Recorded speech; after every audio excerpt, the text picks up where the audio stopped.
Il y a des micros qui vont circuler si vous avez des questions à poser.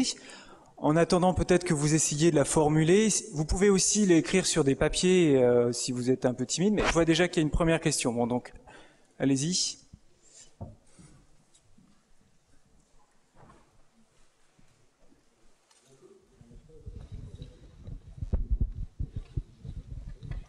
Bonsoir. En fait, j'avais une simple question, c'était pour savoir quel est l'intérêt de séparer comme ça les croyants et les non-croyants d'une manière humoristique au ras des pâquerettes et avec aucun fond, aucun argument de valeur, enfin pour moi. Et cette manière de dire qu'il y a une bonne équipe, c'est celle qui va aller au paradis et qui aura sa rédemption, et l'autre équipe avec les mouches et la charogne de Baudelaire. Enfin, je trouve ça pas super convaincant, ni je vois même pas d'amour pour la religion dans votre discours en fait. Je vois juste une manière de critiquer ceux qui doutent ou qui ne croient pas et simplement d'opposer les gens. Et j'aimerais aussi rappeler que toutes les religions partagent les mêmes valeurs, enfin certaines valeurs de partage, d'écoute, de tolérance des autres. Et j'ai pas ressenti ça dans votre discours. D'accord. Normalement, le jeu, c'est quand même de poser des questions plus tôt, mais Quel est l'intérêt du discours de monsieur qui était D'accord. là? De vendre la Bible ou d'expliquer comment gérer les peurs des gens? J'ai pas compris, moi. D'accord. Donc peut-être si vous pouviez un peu plus préciser votre pensée, sauf une idée, je pense qu'on aura tous quand même, on connaîtra tous les mouches. Hein. Ah oui, de toute façon, oui. Bien sûr. Ouais. Vas-y. C'est pas moi, c'est la Bible. Je suis désolé. C'est la Bible qui raconte ce que je viens de raconter. J'ai lu un petit peu ce bouquin. Ah non, mais moi je viens en tant que chrétien, et clairement, la Bible dit ça, et en fait c'est une proposition par rapport à la vie. Ok. Peut-être qu'on peut reformuler la question autrement, en effet. Est-ce que vous pourriez préciser, bon, vous avez en effet énoncé ce que la Bible dit, ainsi que Monsieur Brown, mais est-ce que vous pourriez dire finalement, vous, en quoi finalement votre foi vous permet de mieux gérer vos peurs? Peut-être ça pourrait être comme ça qu'on pourrait formuler la question. Non, très courtement. En fait, je l'ai dit pendant tout l'exposé. C'est le fait de savoir qu'on est dans la main de Dieu, que je suis dans la main de Dieu, et que du coup, j'ai rien à craindre. Que tout ce qui m'arrive, c'est lui qui gère. Et du coup, c'est carrément libérateur par rapport à mes peurs. J'ai la responsabilité de mes actes, mais lui, il gère. C'est vraiment ça, c'est ce que je voulais dire. Après, la question de l'intolérance, justement, ce que je voulais dire, c'est que dans la Bible, il y a une bonne équipe, c'est-à-dire les personnes qui se reconnaissent assez humbles pour savoir que elles peuvent rien arriver par elles-mêmes, mais qu'elles ont besoin de Dieu, et que du coup, ces personnes-là, Dieu les sauve, parce qu'en fait, les personnes qui se remettent entre ses mains disent moi je peux rien par moi-même, donc il faut que tu m'aides. Et du coup, elles sont aidées, et du coup, ça va mieux. Voilà. Ouais. Oui, courtement. Oui. Simplement dire qu'il ne faut pas confondre deux questions. Il y a d'une part la question de la tolérance et d'autre part la question de la conviction. Et dans les 5 points que j'ai abordés de la vision chrétienne du monde, j'ai commencé avec le fait que nous sommes créés à l'image de Dieu, ce qui fait que chaque être humain, sans exception, a la même valeur. Et quelles que soient ses convictions, je crois que les chrétiens tiennent à ça. Et donc, du coup, il y a une tolérance de fait. Mieux, Jésus nous dit d'aimer les autres, donc un amour pour les autres qui doit être vécu. Bon, ça c'est une question. Maintenant est la question des convictions. Et si on veut dire par la question que la tolérance empêche quelqu'un d'avoir des convictions, on n'est plus dans la tolérance. Donc, en fin de compte, je crois qu'il est tout à fait possible d'avoir un respect total pour les autres, tout en ayant des convictions en même temps. Ok. Madame.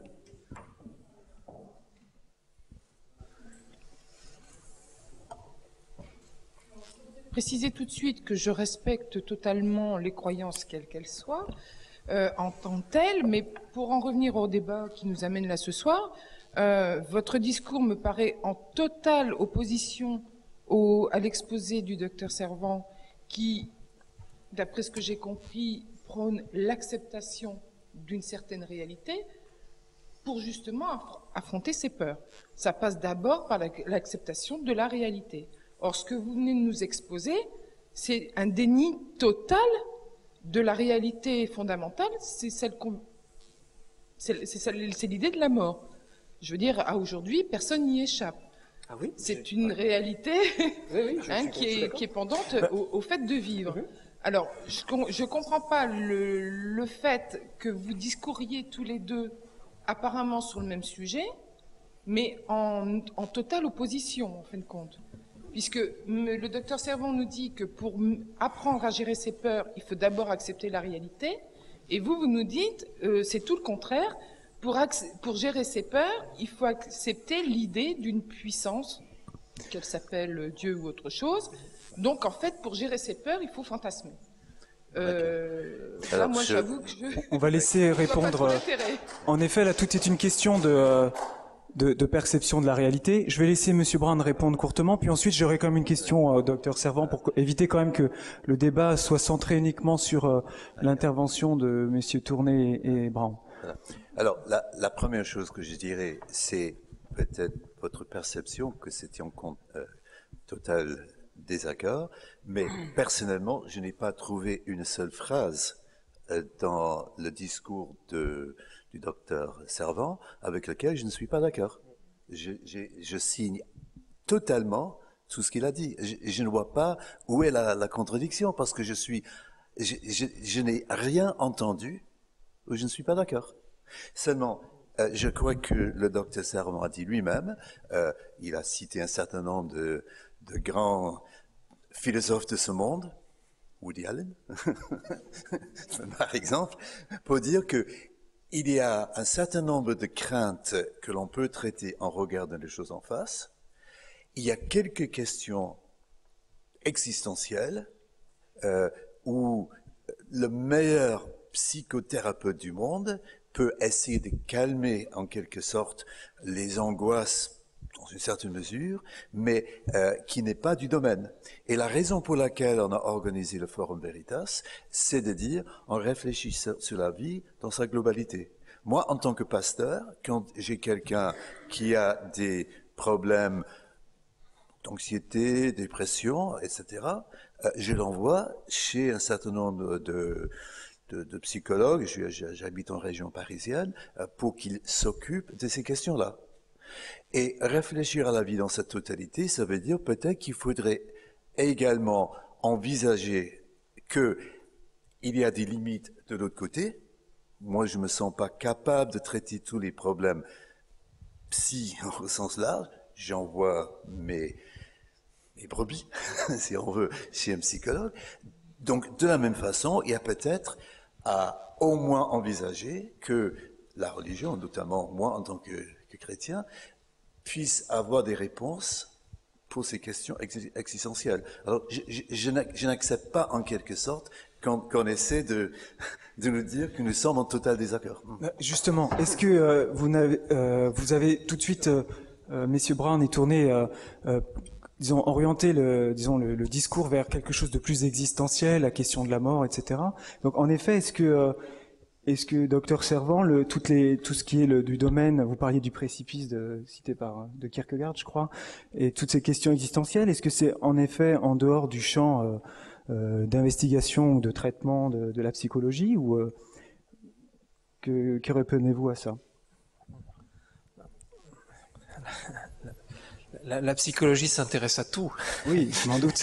Donc, maintenant, il est clair qu'il y a un côté laïque dans l'acte médical et dans l'acte de psychothérapeute, quelles que soient les croyances de chaque thérapeute. Les croyances mais nous sommes amenés à rencontrer un large panel de personnes où il faut aussi tenir compte des croyances de chacun. Mais tous les échanges qui sont riches là, et qui démarrent, qui sont bien entendu complexes, parce que on ne se situe pas toujours sur le même plan. Il me semble en tout cas que on parle des peurs humaines. Il y a deux niveaux qui ont été évoqués et qui sont pas identiques. Et là, on peut peut-être discuter ce qui est plus la part du psy et une part dans la religion, dans la foi, c'est la croyance et le sens. Alors, la croyance, je vous ai montré un peu qu'il y avait des voies, mais la croyance ne libère pas toutes les peurs. Mais vous avez milité, c'est bien, mais vous avez... Alors c'est ce que peut-être un petit peu ce qui vous a été renvoyé, c'est aussi...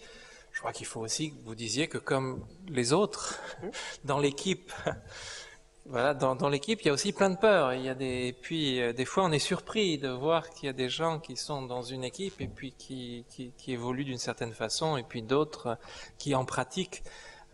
Aussi, on peut avoir des attitudes surprenantes. Donc, ce serait trop facile. Et je vois, parce que on voit, par exemple, c'est peut-être une parenthèse, mais c'est quelque chose de très important dans par exemple, tout le domaine des maladies où la médecine est très démunie. Et il y en a. Et bon, moi, je suis psychiatre, c'est peut-être plus facile de dire, ben, voilà, il y en a pas j'ai pas de réponse. On n'est pas, il faut vivre avec cette dose d'angoisse, mais il y a quand même un certain nombre de domaines médicaux. On a fait beaucoup de progrès, mais on est encore très démunis. Comment certaines personnes sont en attente de certaines réponses, et comment certaines personnes ou certains groupes malveillants s'engouffrent sur le domaine de la croyance. Et on a eu des exemples récents avec le cancer. Si on dit que, je sais pas moi, que le cancer s'attrape en faisant ou en ne faisant pas une certaine chose, je suis dans le domaine de la croyance, et c'est bien entendu avec cette idée que ça peut me protéger si je suis exactement les choses. Et puis après, alors ça c'est... Voilà, moi déjà là je suis un petit peu ça m'intéresse bien entendu, mais je suis un peu dans les sables mouvants, dans le sens où ce que je suis chrétien, donc je ne voudrais pas que vous pensiez que je suis bouddhiste, mais je vais citer encore une phrase des moines bouddhistes, mais certainement dans la Bible on va trouver exactement la même chose, c'est « vous avez raison ». Quand quelqu'un vient me dire quelque chose, un patient, je lui dis, ou je dis les choses en disant oui, vous avez raison. C'est la première chose. Donc, en disant oui, vous avez raison, je ne peux pas me situer sur ce plan de la croyance et du changement. Quand je parle moi des croyances cognitives, on est sur des choses beaucoup plus au ras des pâquerettes. Alors par contre, là où le psychiatre que je suis est plus à l'aise, c'est dans le domaine du sens, parce que la croyance ne libère pas de toutes les peurs, et il y a vraiment cet autre niveau qui est le domaine du sens de son existence. Et là, ça touche vraiment, pour un peu répondre longuement à votre question, là on est vraiment dans quelque chose. Pourquoi, par exemple, on voit... vous évoquiez le fait de la sécurité, de réussir sa vie pour un jeune, etc. Et comment on peut voir à certains moments ce doute, cette question du sens qui revient, qui n'est pas forcément formulée en disant mais je vis avec cette personne, est-ce que je l'aime, est-ce que j'aime ma vie, est-ce que j'aime, mais qui est beaucoup plus diffuse, qui est quelque chose de beaucoup plus complexe, parce que quelque part, la vie, l'activisme, ce qu'on fait, nous, là, tous ensemble, c'est un grand océan. On peut partir dans différentes voies, et choisir une voie, c'est aussi être prisonnier de pas mal de choses, et c'est ça que je sens. Et là, c'est là où, après cette phase un petit peu vous avez compris la phase un petit peu entre guillemets curative de la psy. Je ne veux pas dire que je la sous-traite avec le patient, mais je lui dis débrouille-toi dans pas mal de choses, je vais te guider. Mais après, en revanche, il y a vraiment là, c'est clair, souvent un travail de fond. Et là aussi, c'est l'opposition, ou en tout cas entre la psychanalyse et une psychologie plus moderne. C'est que ces peurs et ces questionnements, c'est pas comme une énigme. C'est pas comme dans un film d'Hitchcock où on trouve, il y a ce film avec Marnie qui a une phobie de la couleur rouge, et qui va, en revivant une scène initiale traumatique où plus ou moins elle tue l'amant de sa mère qui était prête à l'assassiner, qu'elle se libère. Ça, il y a une part, bien entendu, de choses que l'on peut métaboliser dans ces angoisses profondes, mais hélas, ça ne se passe pas toujours comme ça, et parfois, retrouver du sens, on ne sait pas très bien pourquoi et comment, mais c'est cet échange à la fois qui passe par différentes approches de thérapie, les différentes techniques. La première, mais ça c'est commun à nous tous, pasteurs comme à moi, c'est l'écoute déjà, c'est la première. Et puis après, la guidance, pour celui qui utilise la parole comme échange. L'analyste va plus utiliser là cette technique inventée par Freud, qui est la libre association d'idées, c'est-à-dire je laisse la personne cheminer et je n'interfère pas, ou à un moment donné, mais de façon très... Et puis après, il y a... Alors là, on a beaucoup avancé en psychologie, peut-être à d'autres niveaux un peu moins, c'est aussi ce rapport à la réalité, c'est-à-dire que là aussi, nous parlons aussi de ce passage permanent entre la réflexion, l'action, les choses que l'on fait. Il n'y a pas de bonne thérapie sans cet échange permanent entre ce que la personne va pouvoir mettre concrètement en place dans sa vie et puis la réflexion qu'il faut parfois abandonner. Voilà, c'est pour moi en tout cas, croyance et sens sont deux voies, bien entendu, proches, mais qui avancent aussi en parallèle dans la jeunesse de nos peurs. Merci. D'autres questions? Monsieur? Il y avait une question avant, ok. Allez-y. D'abord, je voudrais vous remercier, c'est pour vos interventions, et peut-être pas le monsieur là-bas sur la gauche, j'apprécie pas vraiment son approche, mais c'est autre chose. Oui, donc, comme vous disiez très bien, on a besoin, c'est d'avoir un sens et des valeurs qui donnent un sens à notre existence. Et je pense que ça, c'est une dimension qui est très importante pour l'individu. Et on a eu, pendant le XXe siècle, on a eu plusieurs idéologies qui avaient comme fonction de donner du sens. On a eu l'idéologie communiste, on a eu le nazisme, qui a été une idéologie qui a donné du sens à la vie des Allemands, qui ont conduit à la guerre. Et puis après, on a eu l'idéologie capitaliste, qui est dominante actuellement, qui a comme fonction de donner du sens à notre existence. Et le bonheur, pour lui, il est dans le travail et la consommation, en sachant qu'aujourd'hui, eh bien, ces valeurs, elles ont échoué complètement, parce que ça ne donne plus de sens à la vie. Et donc, on est reconfronté à cet espace de vide aujourd'hui, en termes idéologiques. Mais qu'est-ce qui donne du sens à la vie des individus? Et là, on a la religion qui serait investie dans cette faille-là. Il y a un espace vide, on a le sentiment que la religion veut se réapproprier cet espace vide pour redominer l'individu. Et donc, moi, ma question, plutôt qu'aller vers ce retour à, je dirais pas l'obscurantisme, car il y a quand même des dimensions positives dans la religion, mais est-ce qu'aujourd'hui il n'est pas important, dans des sociétés aussi développées comme la nôtre, les pays occidentaux, où la science, la connaissance ont fait un bond en avant, eh bien de donner la possibilité à chacun d'accéder à un niveau de connaissance scientifique relativement important, de donner la possibilité à chacun d'accéder à un niveau de connaissance en philosophie, en sciences humaines, en sciences sociales, enfin bref, donner vraiment des socles de connaissances importantes à chaque individu pour lui permettre de devenir autonome et libre, en conscience, pour former des individus réellement responsables. Est-ce que la réflexion ne va pas plutôt vers ça, plutôt que de dire « il y a Dieu qui est là, allez, laissez-vous partir dans une forme de langueur, Dieu est là pour tout régler. » D'accord. On peut peut-être laisser chacun des intervenants répondre à cela, disons justement ce problème de la question du sens. Peut-être Monsieur Tourné. Je voulais absolument pas dire il faut laisser Dieu, il faut laisser à Dieu tout faire, et en fait l'homme n'a plus de cerveau, et après on devient parfait, on est dans la super équipe. C'est absolument pas ça. On est tous en cheminement, et clairement en fait si les chrétiens étaient absolument parfaits, ça se saurait. Vous savez, enfin, ils se promèneraient avec des auréoles, ils éclaireraient la nuit, ce serait super, mais ça se passe pas comme ça. Et bien sûr, on n'est pas arrivé. Et je vais reprendre ce qu'a dit André Comte-Sponville hier soir, en disant que quand même, ce serait un petit peu dommage d'attaquer le christianisme après le nombre d'intellectuels qui ont été chrétiens et qui sont encore chrétiens. Bien sûr que le christianisme est pour les sciences humaines, expérimentales. Bien sûr que on est pour la connaissance. Il n'y a aucun problème.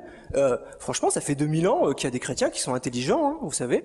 Moi, je connais plus de chrétiens scientifiques que de chrétiens littéraires, même, vous voyez. Je connais des psychologues. Je connais absolument tout plein de personnes comme ça qui sont chrétiennes. Donc, on est vraiment, je vous promets, hein, pour la connaissance. Hein. Mais sauf que on dit que cette connaissance-là qu'on a n'est pas suffisante et qu'il y a besoin, pour répondre à ces questions existentielles, de Dieu. Voilà. Et donc, c'est pas Dieu qui envahit tout, mais c'est la connaissance de tout, mais avec Dieu. Et le fait que, il est assez bien placé pour donner son avis, vu que, par exemple, les lois scientifiques, c'est lui qui les a créées. Monsieur Brown, et puis ensuite peut-être... Allez-y. Simplement, pour rebondir sur cette expression, le rapport à la réalité. Je pense que ce que nous sommes en train de dire, c'est qu'une partie de cette réalité, c'est Dieu. Maintenant, il ne s'agit pas d'envahir un espace vide parce que les autres idéologies ont disparu. Je me souviens, j'étais dans une conférence avec l'évêque de Lyon qui ironisait pour dire « Oui, on en a vu d'autres, on en verra d'autres, ça fait 2000 ans que ça dure pour nous, les autres idéologies, c'était quand même court. » Je pense que ce que nous sommes en train de dire, c'est que une partie de cette réalité pour nous, c'est Dieu. Mais la vision chrétienne du monde, je rappelle ce que j'ai dit au début, 5 points. Le premier point, c'est créé à l'image de Dieu. Le deuxième point, c'est que l'être humain s'est détourné de Dieu. Et ce que la Bible dit, par exemple, du début jusqu'à la fin, c'est que, en fin de compte, il y a un désir délibéré, quelque part, d'éliminer Dieu, parce que l'être humain se croit capable de tout faire seul. Donc, cette analyse n'a rien de nouveau, hein, ça fait 2000 ans déjà que cette analyse est là, que les textes bibliques sont là.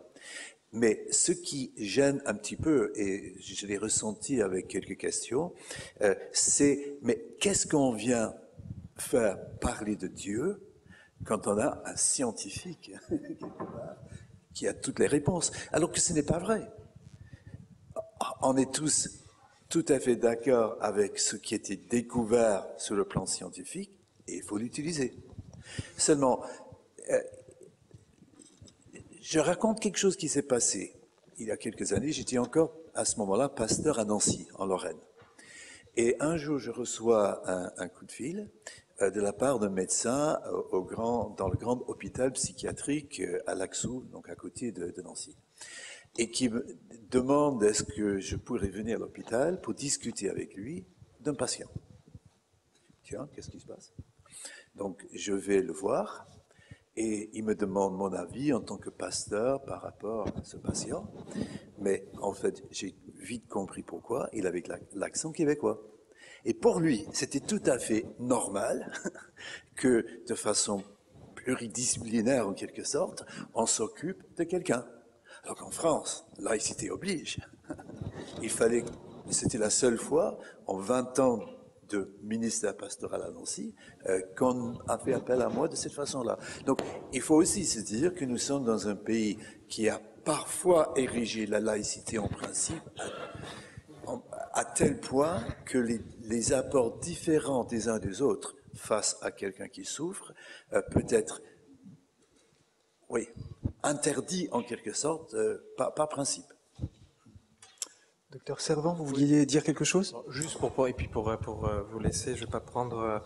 Donc c'est vrai hein, qu'il y a aujourd'hui une quête effrénée d'en remplir sa vie et que c'est une source importante et que dire je sais pas vous avez décrit des choses intéressantes. Moi on peut les voir aussi autrement, c'est que depuis le Moyen-Âge, il y a dans le sens, hein, dans la quête de sens, il y a eu le sens de la découverte, c'est-à-dire aller, je sais pas, découvrir les autres continents, ça a été un sens de partir, d'aller explorer des terres nouvelles. Il y a eu la quête de la connaissance. Et puis aujourd'hui, on est dans une forme c'est clair, de quête de l'affairisme qui n'a plus de limites et qui crée beaucoup de vide. Alors, la religion, la foi chrétienne, elle trouve une place, mais pas en remplacement. On n'est pas, c'est clair, sur un choix. Elle rentre dans tous ces questionnements que nous avons sur la découverte, sur la connaissance et sur aussi remplir un peu sa vie. Je pense juste une petite anecdote. J'ai fait un colloque il n'y a pas très très longtemps, et puis avec des psychiatres, mais il y avait un philosophe suisse et que je ne connaissais pas, donc j'ai été aussi un petit peu surpris. C'est un homme qui a une maladie de Charcot, qui est une maladie grave, et qui est quelqu'un qui est vraiment très très handicapé physiquement. D'ailleurs, lui, avec beaucoup d'humour, il dit, bon voilà, vous avez maintenant vu la bête. Alors, bien sûr, ça nous a fait sourire et ça a détendu. Et justement, on abordait quelque chose autour de l'adaptation, de la résilience. Comment peut-on vivre avec une maladie aussi lourde au jour le jour, et avec référence avec la philosophie hellénique. Et puis, ça, je vous laisse cette partie, mais à un moment donné, il conclut pratiquement en disant, voilà, je crois que j'étais fait pour être handicapé, père, on avait compris que dans ce cheminement, ça a été une partie importante du sens de sa vie, et philosophe. Je crois que peut-être, si je peux me permettre, être chrétien ne suffit pas. On est chrétien, mais on est autre chose à la fois, et c'est peut-être cela, mais la seule chose sur laquelle je suis pas trop d'accord avec peut-être les deux interventions, c'est pour mon voisin de droite, qui là aussi fait son chemin et communiquer, passer des idées aussi complexes, il faut laisser du temps, et il a un avantage sur moi, c'est qu'il est un peu plus jeune, et je crois que tout cela se mettra en place peu à peu, mais je crois qu'on parle, il me semble pour le moment, beaucoup de la même chose, avec justement ce regard. Justement, si je peux rebondir là-dessus, vous avez beaucoup insisté sur une vision du monde, chose que... Est-ce que j'ai l'impression que vous situez plutôt pas du tout dans ce contexte-là d'une vision du monde quelconque, peut-être éventuellement une vision de l'homme? Est-ce que vous voudriez préciser, parce que en effet vous avez situé le contexte de votre réflexion au sein d'un cadre que vous avez défini comme étant décrit par la Bible, et je me dis qu'on était peut-être sur deux niveaux complètement différents, ou est-ce que... Moi j'ai des limites obligatoirement, dans le sens où, mais aussi... le religieux a des limites, dans le sens où je n'interfère pas pour conduire l'accompagnement, la suite, l'aide de la personne.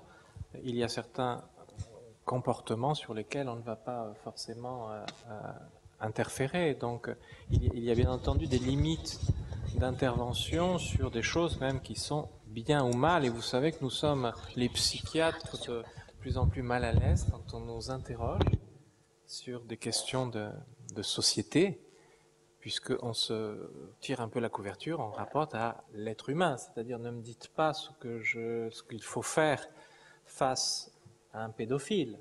À la limite, ce pédophile, si c'est un malade mental ou si c'est quelqu'un qui a une souffrance psychique, là je peux me retrouver en face, mais nous sommes en privilégiant la relation duel, c'est notre métier d'artisan, la relation duel, bien entendu, cette vision plus large voilà, qui aussi sur laquelle peut-être est fondée la religion, et quelque chose sur lequel nous pouvons moins aller dans notre pratique. Vous vouliez dire quelque chose, Monsieur Brown, ou Monsieur Tourné, je sais pas, j'ai cru. Sinon, on prend d'autres questions, il n'y a pas de souci. D'accord, il y a des questions apparemment. Il y avait une question là-bas aussi. C'est bien ça.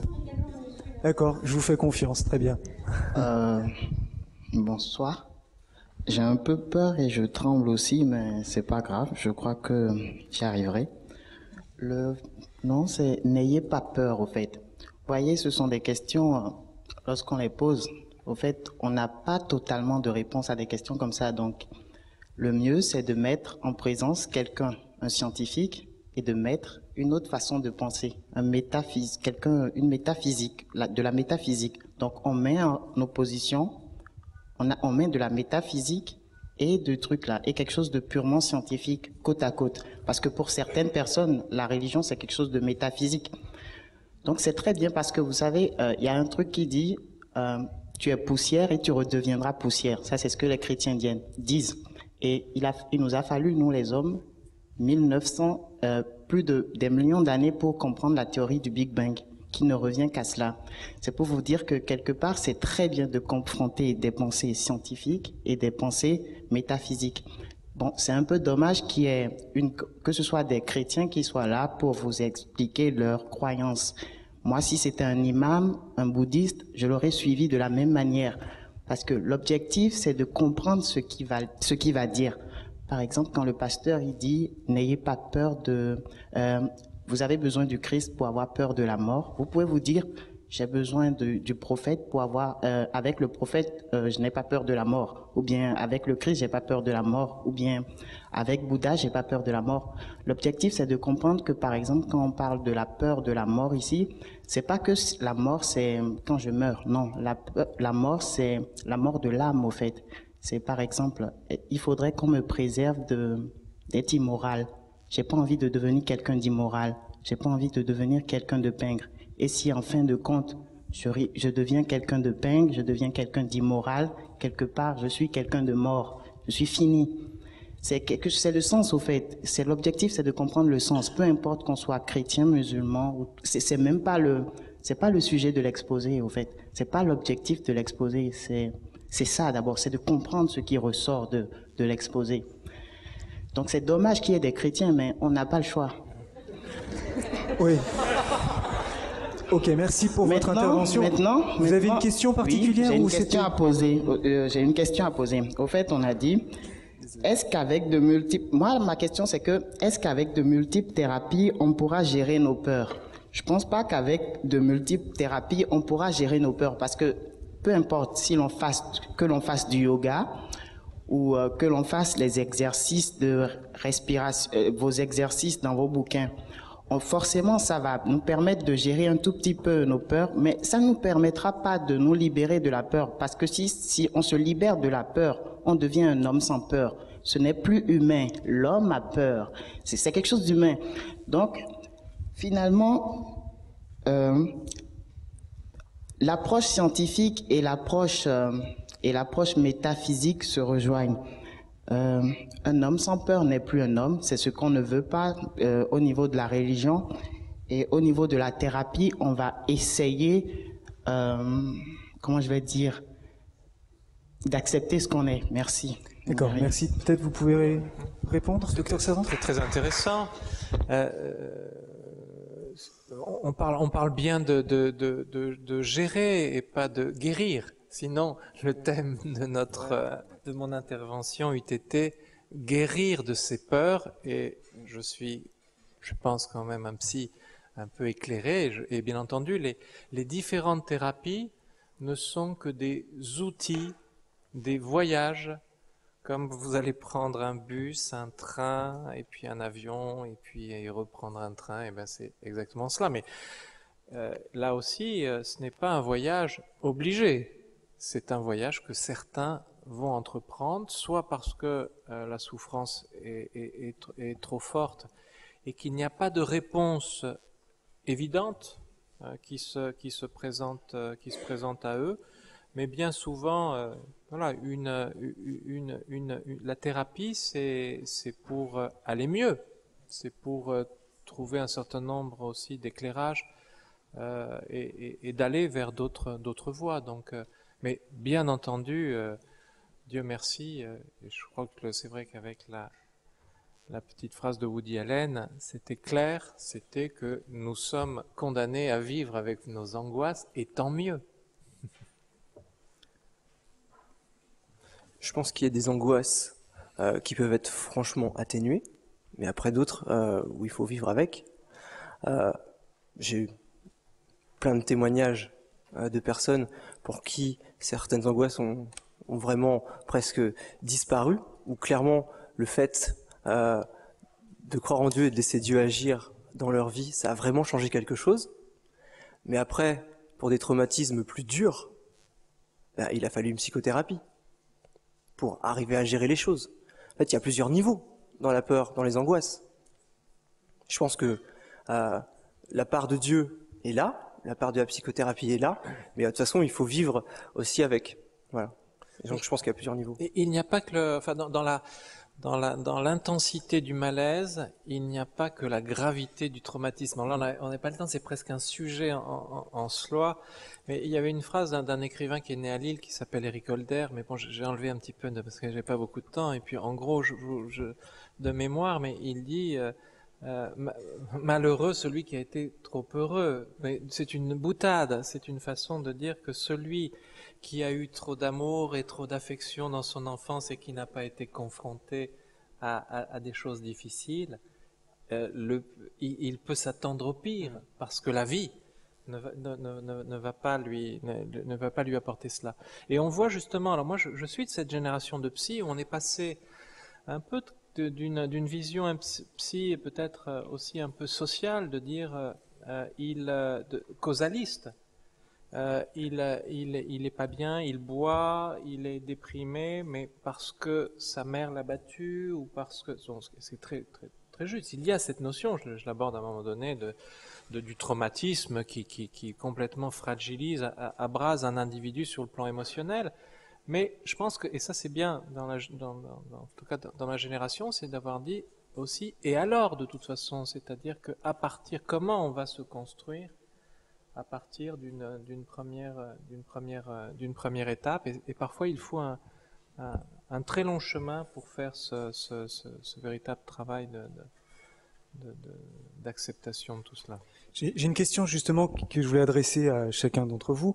En quoi finalement il y avait une notion d'acceptation d'une certaine réalité qui peut être appréciée de manière diverse, mais en quoi finalement la façon que chacun d'entre vous abordait cette notion de réalité n'était pas une sorte de négation de la réalité pour mieux l'accepter en fait? Je ne sais pas qui veut répondre à cette question. Vas-y, en fait, à toi l'honneur. D'accord.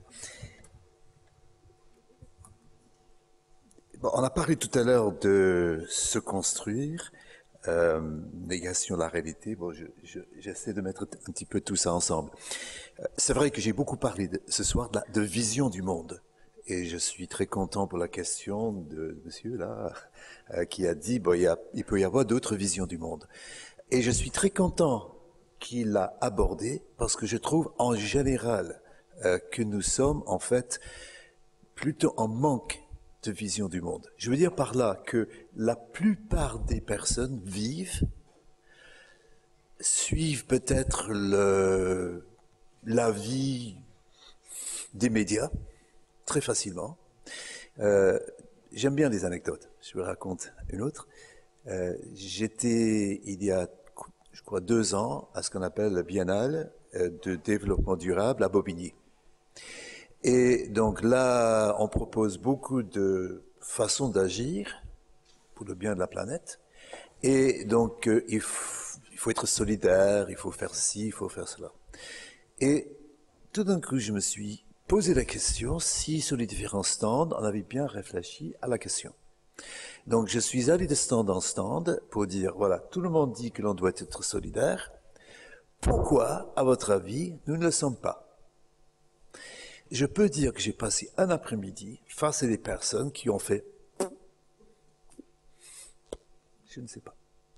Et pourtant, ils passaient leur vie à militer sans avoir fait une analyse préalable.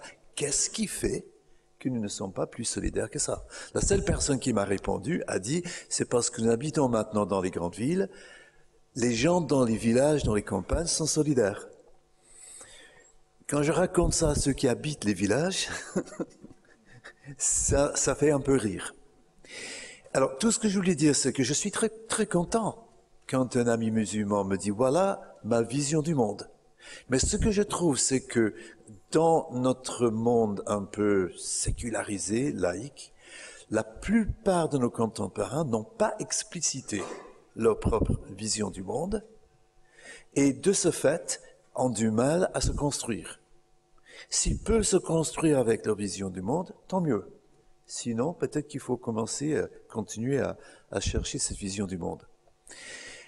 Cela dit, notre conception, je reviens à la mienne, à la vision chrétienne, la quatrième étape, c'était la vie dans ce monde, où on dit qu'on est étranger voyageur sur la terre. Bien sûr qu'on a énormément de problèmes. J'ai 4 enfants. Qu'est-ce qu'on souffre des fois? Pour soi, pour les enfants, avec son conjoint, avec les voisins, avec ceci, avec cela. Bien sûr qu'il faut gérer énormément de problèmes. Je ne suis pas angélique du tout. Donc, dans ce monde, même si on a une vision du monde qui permet de se construire, la réalité est là, que les choses sont beaucoup plus complexes. Le mot biblique, ce serait à cause du péché, mais enfin, j'ai rien dit. Hein. Parce que les êtres humains sont tellement compliqués et bizarres, et heureusement, parce que ça fait les beaux jours de nos psychologues qui ont donc de quoi étudier. Ça, c'est vrai. Je vais dire quelque chose. Pour répondre sur cette notion d'acceptation, pour nous, c'est pas simplement l'acceptation même de la souffrance et de l'idée de la mort, mais sur un plan purement psychologique, l'acceptation, ça renvoie également à des fondements de base qui sont nos besoins vitaux. Alors c'est très schématique, mais on se construit à partir d'un certain nombre de bases, c'est-à-dire quand même exister soi-même, quand même s'apprécier un peu, s'estimer, être en relation, ce qu'on fait avec les autres, et puis le point dont on a beaucoup débattu, qui est donner un sens, c'est-à-dire voilà, construire, faire des choses, etc. Et ça, nous n'avons pas tous les mêmes besoins, mais ils vont être plus ou moins contrariés. Et c'est souvent, en tout cas, la souffrance psychologique, elle vient souvent de cette dualité entre des besoins et des contrariétés, on va dire. Et si vous avez pris un exemple simple dans les étudiants, où il y a parfois dans le stress, l'anxiété de performance ou le stress des examens, quelque chose qui est de l'ordre de ses propres exigences avec la réalité. Le stress, il vient parfois, pas toujours, mais souvent de ses propres exigences. Et là, certaines personnes ont des quêtes vis-à-vis d'autrui, vis-à-vis de l'existence, et qui peuvent être freinées, et là naît une forme de souffrance. Et dans le travail psychologique, c'est aussi quelque part l'acceptation de cela. Je désirerais, je voudrais être aimé, être le meilleur, mais quelque part, je ne le suis pas. Et ça, c'est un travail assez long, et donc c'est peut-être un complément, mais c'est quelque chose certainement où nous avons des ponts communs également dans le travail sur soi que l'on peut faire à travers un cheminement chrétien ou autre, parce que ça a été dit, et je crois que c'est aussi... ou autres proposés par d'autres religions. Merci. On va laisser, il y a différentes questions, je crois. Monsieur, depuis tout à l'heure. Beaucoup d'analogies entre les différents intervenants. Monsieur Servan, vous avez parlé comment gérer sa peur, ses émotions, d'accepter la réalité de certains faits. Ça ne veut pas dire qu'on les approuve, mais il faut les accepter parce qu'ils sont incontournables. Vous avez dit aussi, il ne faut pas chercher à étouffer ses émotions, à les nier, à les comprimer, mais il faut prendre un peu de recul tout en les acceptant. Moi, j'ai l'impression que ça ressemble à ce qu'on appelle en psychanalyse le lâcher-prise, c'est-à-dire un renoncement à la toute-puissance.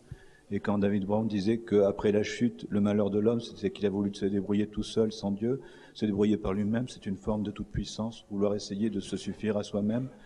Et moi, je vois une analogie entre les deux, même si elle n'est pas obligatoire. Et je pense que M. Tourné a dit, en confirmant la nécessité du renoncement à la toute-puissance dans le principe, il a rajouté un concept supplémentaire, le besoin pour un individu d'être reconnu. Bon, Dieu lui accorde cette reconnaissance en disant « Tu as du prix à mes yeux, je veux pour toi une vie d'abondance, c'est-à-dire je veux le bonheur, la plénitude ». Le docteur Servan, quand il dit à un patient qu'il écoute d'ailleurs avec beaucoup d'attention, qui lui dit « Vous avez raison », c'est une façon de lui accorder une reconnaissance. Alors je voulais savoir si vous êtes conscient de ces analogies, si ça vous intéresse, si ça vous indiffère, ou si pour vous c'est sans objet. C'est bien, vous avez déjà fait presque une synthèse. C'est votre, il vous a pris votre. Mais c'est bien, je l'aurais pas fait aussi bien. Voilà, les organisateurs se sont pas trop trompés, donc ni dans le choix du thème, ni dans le casting. Maintenant, c'est limité, les tribunes sont toujours limitées, donc on aurait pu élargir la table un peu plus, c'est clair. Vous voulez, Tout à l'heure, on disait qu'on pouvait faire un panel avec les différentes religions. Je voulais juste appuyer sur le fait qu'on peut pas mélanger absolument toutes les positions et ne pas les mettre sur le même plan, parce que le christianisme ne dira pas la même chose que l'islam ou que le bouddhisme par rapport à notre vie présente et après la mort. Selon certains, nous sommes dans un monde totalement illusoire, et tout est illusoire, et par la méditation, on peut arriver à le comprendre. Donc ça, c'est plutôt dans le bouddhisme. Pour l'islam, il faut faire un certain nombre de choses pour pouvoir plaire à Dieu et peut-être être sauvé si on en fait assez. Mais pour le christianisme, le salut est par grâce. Donc, c'est par la foi, Dieu sauve sans les œuvres. La foi, bien sûr, produit un homme meilleur, mais le salut est par grâce. Donc, il n'y a pas de poursuite de performance. Et il y a l'assurance du salut et de la vie après la mort. Ce qui est différent par rapport au bouddhisme et par rapport à l'islam. Voilà. Je pense que ça aurait vraiment été intéressant justement d'avoir plusieurs personnes qui parlent de ce sujet-là, mais clairement on peut pas mélanger en disant c'est une sorte d'idéal global et puis voilà. Et puis le principal c'est d'être heureux. Non, la question c'est entre tout ce panel de croyances, qu'est-ce qui est le plus proche de la réalité? C'est ça, à mon avis, la question essentielle. J'ai une dernière question ici. Oui, ce sera sûrement la dernière d'ailleurs. Merci. Non, je pensais simplement que à l'heure actuelle, ce qui est difficile aussi bien pour les étudiants que pour les salariés, c'est l'obligation de réussite à tout point de vue. Et à chaque étape de la vie, à chaque âge, on doit avoir réussi sa vie professionnelle, sa vie privée, avoir acheté une maison, il n'y a pas le fait qu'on puisse se planter et ça, ce qui est difficile, c'est la peur de tout le monde de bien remplir sa vie et de tout réussir. On va peut-être laisser justement chacun des intervenants répondre par rapport à cette idée, justement, cette hégémonie de la réussite absolue en permanence, qui peut-être commencer par Monsieur Servan. Oui, je vais être court parce que vous en avez déjà parlé, oui. J'ai déjà pas mal parlé, mais c'est vrai, et c'est peut-être une partie du débat qu'on n'a pas abordé, parce que votre remarque me fait penser à ça, c'est aussi la norme sociale, c'est-à-dire nous sommes un groupe et quel est nos semblables, comment nous nous positionnons par rapport à eux, et quand la norme devient est envahie, c'est là où peut-être là aussi les peurs et les angoisses renaissent de cela, mais la force intérieure va être aussi de pouvoir résister à un certain nombre de ces phénomènes. Monsieur Brown. Voilà, je pense que si on pose à un groupe de personnes la question, apparemment ça a été fait, quel est le moment le plus heureux de votre vie, pratiquement tout le monde évoque des moments de relationnel et non pas de réussite sociale. Ça fait nos meilleurs souvenirs, c'est là où on est le plus heureux, etc. Et peut-être qu'il faudrait tout simplement, comme disait une pub, à un certain moment, ne pas passer à côté des choses essentielles qui sont simples. Monsieur Tourné. Il y a une nouveauté assez intéressante dans la Bible, et elle commence dans l'Ancien Testament, c'est le sabbat. Et par rapport à la performance, Dieu dit, il y a un jour où il faut arrêter de travailler. Que ce soit quelqu'un de votre maison, que ce soit votre serviteur, que ce soit l'étranger qui habite parmi vous, que ce soit vos animaux, il y a un jour dans la semaine où on s'arrête de travailler. Et ce jour m'est consacré parce que moi je me suis arrêté, alors vous allez faire pareil. Et je trouve que par rapport à notre approche du travail, c'est quelque chose quand même de très intéressant. Que au XIVe siècle avant Jésus-Christ, il y a eu cette révélation en disant ouais, le sabbat, faut arrêter de travailler. Et en fait, réussir sa vie, c'est pas faire, mais c'est aimer Dieu, aimer son prochain. Et enfin, réussir sa vie, c'est réussir sa mort. Ok. Peut-être une dernière chose, docteur Servan, ou on va conclure? Je pense qu'on a répondu à quelques questions. Ils ont donné quelques réponses, sûrement aussi soulevé beaucoup de questions. Je vous remercie de votre attention et on peut encore applaudir chacun des orateurs. Merci beaucoup.